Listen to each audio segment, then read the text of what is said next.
Halo, selamat datang kembali di pembahasan kita. Eh, Anda pernah nggak sih ngerasa kayak, aduh bingung banget sama semua info kesehatan yang ada? Atau mungkin ngerasa ada yang kurang sreg gitu sama badan, padahal udah nyoba ikutin saran-saran medis yang biasa kita dengar. Sering gitu kayaknya ya. Kayak udah coba macem-macem, tapi kok ya gitu-gitu aja. Nah, iya kan? Makanya hari ini kita mau coba gali lebih dalam soal kesehatan metabolik. Sumber kita kali ini wawancara yang menarik banget sama Dr. Casey Mintz. Kita bakal lihat kenapa sih kok kayaknya banyak banget orang dewasa, katanya sih 93% di AS ya, punya problem ini. Angka yang gede banget itu 93%. Iya kan? Nah, misi kita hari ini simpel aja. Bantu Anda pahami akar masalah penyakit kronis dan gimana caranya mulai lebih percaya sama sinyal dari badan sendiri. Jadi nggak cuma ngandelin sistem dari luar gitu. Oke, mari kita bedah bareng-bareng ya. Siap. Jadi problem utamanya itu sebenarnya agak ironis ya. Kita lihat biaya kesehatan itu naik terus mahal banget kan. Tapi di sisi lain penyakit kronis kayak penyakit jantung, terus kanker, demensia, itu malah makin banyak juga. Iya iya. Harapan hidup malah katanya cenderung turun ya di beberapa tempat. Betul. Padahal sistem kesehatan kita itu hebat banget loh kalau buat kasus-kasus akut. Kayak infeksi atau kecelakaan, trauma gitu, cepet tanggap. Tapi kayaknya agak kewalahan gitu ya buat nanganin penyakit kronis yang numpuknya itu pelan-pelan, bertahun-tahun. Nah, ini nyambung nih ke cerita personal Dr. Mintz yang, wah menurut saya lumayan mikir. Ibunya, walau katanya dapat perawatan terbaik, meninggalnya karena kanker pankreas stadium akhir. Yang bikin kaget tuh ini muncul setelah ibunya bertahun-tahun punya gejala metabolik.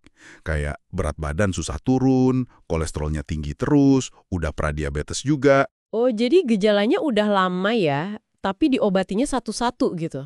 Iya, kayak diobati terpisah gitu. Nah, ini kan jadi pertanyaan ya. Apa ini beneran cuma nasib buruk aja? Atau jangan-jangan ada pola yang kelewat kita perhatiin? Nah, itu dia intinya. Disitulah konsep energi buruk atau disfungsi metabolik yang dibahas Dr. Mintz masuk. Ini dianggap kayak akar masalah dari banyak banget penyakit kronis. Jadi gini, sel-sel di tubuh kita kan ada triliunan ya. Nah, sel-sel ini tuh kesulitan buat produksi energi namanya ATP. Itu bahan bakar utama sel secara efisien. Oh, jadi kayak pabrik energi di sel kita itu kerjanya nggak optimal gitu ya? Kenapa tuh kira-kira? Pemicunya ya gaya hidup modern kita ini. Misalnya makanan ultra olahan. Itu loh makanan yang udah jauh banget dari bentuk aslinya, penuh zat tambahan macam-macam. Terus kurang tidur, kurang gerak juga. Paparan racun sintetis dari lingkungan. Sampai kurangnya variasi suhu karena kita kan seringnya di ruangan ber-AC terus ya. Oke, oke. Jadi banyak faktor gaya hidup ya. Lantas, artinya apa nih buat kita, buat Anda yang dengerin? Nah, poin pentingnya gini, gejala itu sebenarnya bukan musuh yang harus langsung diberantas pakai obat. Kayak misalnya sakit kepala, langsung minum pereda nyeri. Oh, jadi bukan gitu ya cara mikirnya? Iya, Dr. Mintz bilang gejala itu lebih kayak pesan atau hadiah dari tubuh. Cara tubuh kita komunikasi. Dia bahkan nyebut peradangan kronis itu sebagai ketakutan biokimia. Jadi kayak reaksi pertahanan tubuh yang nyala terus karena ancamannya, misalnya gula berlebih atau stres, nggak hilang-hilang. Wah, ketakutan biokimia. Istilahnya dalam juga ya? Betul. Jadi ini ngajak kita buat nanya dulu nih sebelum nelan obat pereda gejala. Sebenarnya apa sih yang bikin badan saya ini takut atau bereaksi kayak gini? Tubuh kita tuh punya kecerdasannya sendiri sebenarnya.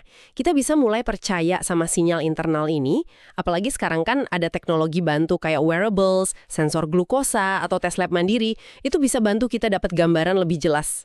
Menarik banget itu. Berarti kita tuh nggak kejebak sama kondisi kita saat ini ya? Selalu ada ruang buat berubah gitu. Iya, persis. Tubuh kita itu bukan benda mati yang statis, tapi lebih kayak proses yang jalan terus. Sel-sel kita itu terus diperbarui. Nah, pilihan kita sehari-hari, makanan, gaya hidup, itu yang jadi bahan bangunannya. Makanya banyak kondisi kronis itu sebenarnya bisa diperbaiki, bisa reversible. Wah, itu ngasih harapan banget ya. Jadi kuncinya apa dong biar bisa bangun ulang tubuh jadi lebih baik? Seringkali balik lagi ke hal-hal dasar sebenarnya ya, bener-bener dasar. Makan makanan utuh, whole foods, tidur cukup, dan, nah ini penting, konsisten, hindari tuh yang namanya social jet lag. Social jet lag. Itu yang pola tidurnya berantakan pas weekend gitu ya? Iya, betul. Senin sampai Jumat begadang, Sabtu Minggu balas dendam tidur. Itu ngaco banget buat ritme tubuh. Terus ya gerak teratur. Bahkan hal simpel kayak jalan kaki, abis makan itu efektif banget loh buat nahan loncakan gula darah karena otot kita langsung pakai gula itu buat energi. Oh gitu ya. Jalan kaki aja bisa seefektif itu. Iya. Terus tentu aja kelola stres dan hindari racun sebisa mungkin. Oke. Kedengarannya kan kayaknya mendasar ya solusinya. Tapi kenapa ya kok rasanya sistem kesehatan kita itu kayak geraknya ke arah lain? Kenapa lebih fokus ke obat dan prosedur gitu? Nah, ini pertanyaan bagus. Singkatnya sih, insentif finansial dalam sistem kesehatan sekarang ini kurang mendukung pencegahan atau penyembuhan akar masalah. Jujur aja, lebih menguntungkan buat manage gejala jangka panjang pakai obat atau prosedur. Jadi masalah insentif ya?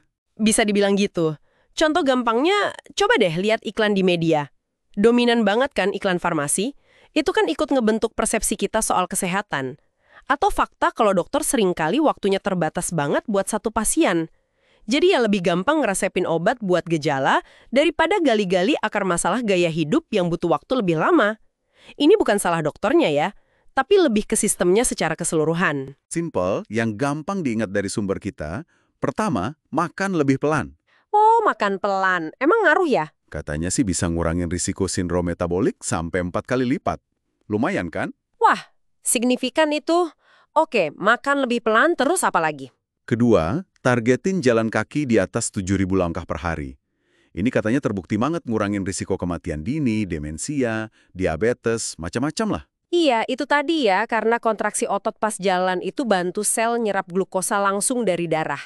Simple tapi efeknya besar. Betul. Jadi, makan pelan, jalan kaki minimal 7.000 langkah. Dua hal simple yang bisa dicoba ya. Nah, ini semua membawa kita ke kesimpulan penting nih buat Anda yang dengerin. Anda itu punya kendali yang lebih besar atas kesehatan Anda daripada yang mungkin Anda kira selama ini. Memahami konsep disfungsi metabolik ini dan mulai belajar ngedengerin sinyal dari tubuh sendiri, itu langkah awal yang sangat memberdayakan sih menurut saya. Setuju banget. Nah, sebagai penutup nih, coba deh Anda renungkan ini sebentar. Gimana kalau setiap gejala yang Anda rasain itu bukan gangguan semata. Bukan sesuatu yang harus cepat-cepat dihilangin. Tapi, itu justru undangan dari tubuh Anda. Undangan buat ngobrol, buat dialog, buat melakukan penyesuaian. Pertanyaannya, undangan kayak apa sih yang Anda terima dari tubuh Anda hari ini? Dan gimana cara Anda mau merespon undangan itu?